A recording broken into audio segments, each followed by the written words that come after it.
ನಮ್ಮ ಚಳ್ಳಕೆರೆ ನ್ಯೂಸ್ಗೆ ಸ್ವಾಗತ. ನಾನು ಜಯಶ್ರೀ. ಇಂದಿನ ಪ್ರಮುಖ ಸುದ್ದಿಗಳು. ಗ್ರಾಮ ಆರೋಗ್ಯ ನೈರ್ಮಲ್ಯ ಸಮಿತಿ ಪಾತ್ರ ಮಹತ್ವವಾದದ್ದು ಎಂದ ಗ್ರಾಮ ಆರೋಗ್ಯ ಸಮಿತಿ ಸದಸ್ಯ ಕೆಟಿ ಚಂದ್ರಣ್ಣ. ನಾಯಕನಹಟ್ಟಿ ಪುಣ್ಯಕ್ಷೇತ್ರಕ್ಕೆ ಇಲ್ಲ ಕಸ ವಿಲೇವಾರಿ ಘಟಕ.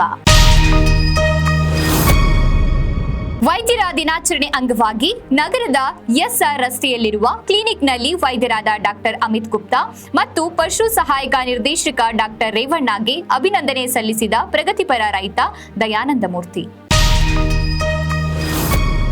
ಸರ್ಕಾರಿ ಮೆಡಿಕಲ್ ಕಾಲೇಜ್ ಆಡಳಿತಾಧಿಕಾರಿ ಯುವರಾಜ್ ಅವರನ್ನ ಜಿಲ್ಲಾ ಉಸ್ತುವಾರಿ ಸಚಿವ ಡಿ ಸುಧಾಕರ್ ತರಾಟೆಗೆ ತೆಗೆದುಕೊಂಡ ಘಟನೆ ನಡೆದಿದೆ. ರೈತ ಮೋರ್ಚಾದಿಂದ ಸರ್ಕಾರದ ನಡೆ ಖಂಡಿಸಿ ಪ್ರತಿಭಟನೆ. ಸೂರು ಇಲ್ಲದವರನ್ನ ಗುರುತಿಸಿ ಸೂರು ಕಲ್ಪಿಸಲಾಗುವುದು ಎಂದ ಶಾಸಕ ಎನ್ವೈ ಗೋಪಾಲಕೃಷ್ಣ.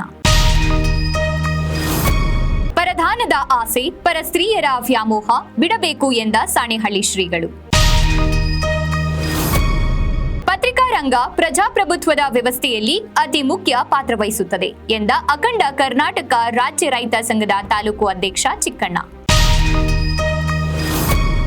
ಎಸ್ಪಿ ಕಚೇರಿಯಲ್ಲಿಯೇ ಪತ್ನಿಗೆ ಚಾಕು ಇರಿದ ಪತಿ. ತುಂಗಭದ್ರಾ ಯೋಜನೆ ಅಡಿ ನಡೆಯುತ್ತಿರುವ ಪೈಪ್ಲೈನ್ ಅಡ್ಡಿಪಡಿಸುತ್ತಿರುವ ರೈತರ ಹೊಲಗಳಿಗೆ ಭೇಟಿ ನೀಡಿದ ಉಪವಿಭಾಗ ಅಧಿಕಾರಿ ಕಾರ್ತಿಕ್ ಹಾಗೂ ತಹಶೀಲ್ದಾರ್ ರೆಹನ್ ಪಾಷಾ.